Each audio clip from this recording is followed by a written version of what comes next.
Hi అండి, నేను మీ లక్ష్మీ సుజాత. మనం ఇక్కడ చూస్తున్నది గాంధీజీ ఆశ్రమం అండి. సబర్మతి ఆశ్రమము గుజరాత్లో అహ్మదాబాద్లో ఉంటుంది. అది కూడా సబర్మతి నది ఒడ్డున ఉంటుంది. మహాత్మా గాంధీ 1917 నుండి 1930 వరకు ఇక్కడ నివసిస్తూ స్వాతంత్ర పోరాటాన్ని, ఉప్పు సత్యాగ్రహాన్ని కూడా చేశారండి. ప్రస్తుతం ఇది ప్రసిద్ధ పర్యాటక కేంద్రంగా, మ్యూజియంగా, ఇది ఒక నిశ్శబ్దమైన వాతావరణంగా, గాంధీజీ జీవిత విశేషాలతో కూడిన గాంధీ స్మారక సంగ్రహాలయకు ప్రసిద్ధి. ఈ సబర్మతి ఆశ్రమంలోని గాంధీజీ తన భార్యతో కూడా నివసించారట. భారతదేశ స్వాతంత్ర పోరాటంలో ఈ ఆశ్రమం చాలా కీలకమైన పాత్రని పోషించిందని కూడా చెప్తారు.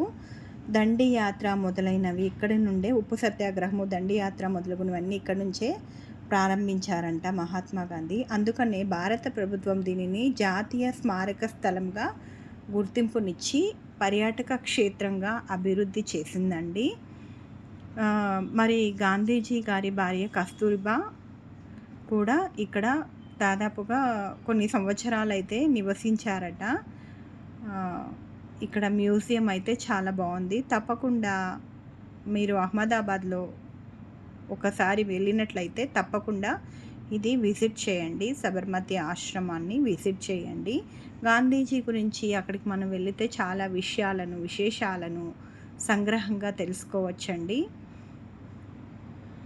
ఇంకా మరిన్ని విషయాలని తెలియచేస్తూ మరొక వీడియోలో మళ్ళీ మీ ముందుకి రావడానికి ప్రయత్నిస్తాను. ఇక్కడైతే ఈ వాల్స్ మీదంతా కూడా గాంధీజీ గారి గురించి, ఆయన చేసిన స్వాతంత్ర సమరయోధం గురించి, అన్నిటిని గురించి కూడా ఇక్కడ మనకు క్లియర్గా ఇవ్వటం అయితే జరిగింది.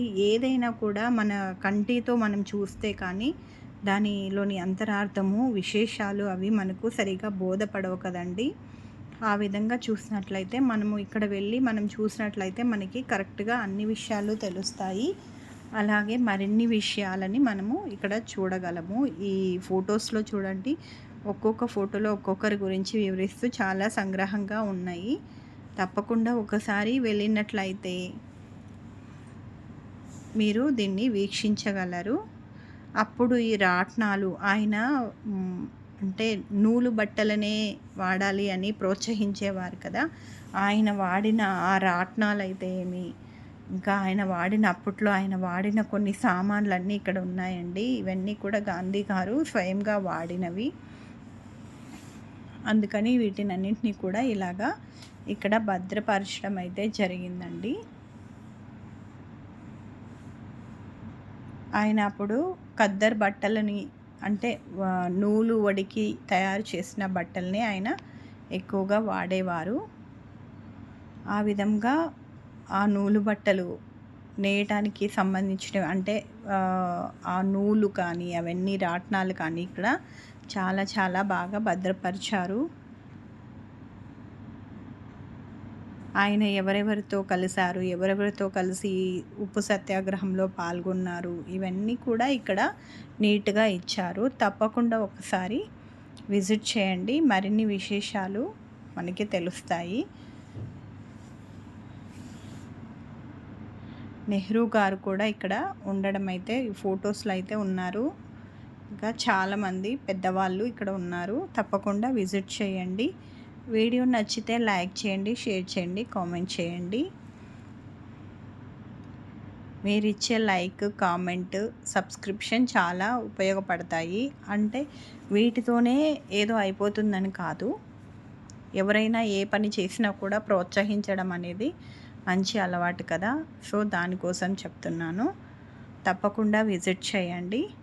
మరిన్ని వీడియోస్తో మళ్ళీ మీ ముందుకు వస్తాను. ఇక్కడైతే ఆయన వాడిన సామాన్లు కానివ్వండి, ఆయన నివసించిన స్థలంలో ఏమేమి ఉన్నాయి అన్నీ కూడా మనం ఇక్కడ ఈ సబర్మతి నది ఒడ్డున ఉన్న ఈ ఆశ్రమంలో మనము బాగా చూడవచ్చు.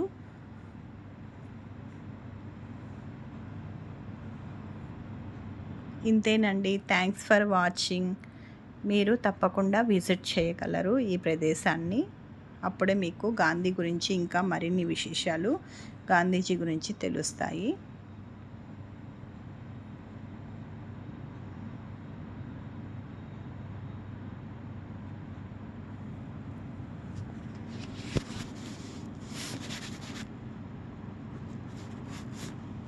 ఇప్పుడు ఇదైతే ఒక మంచి పర్యాటక స్థలంగా ఉంటుంది.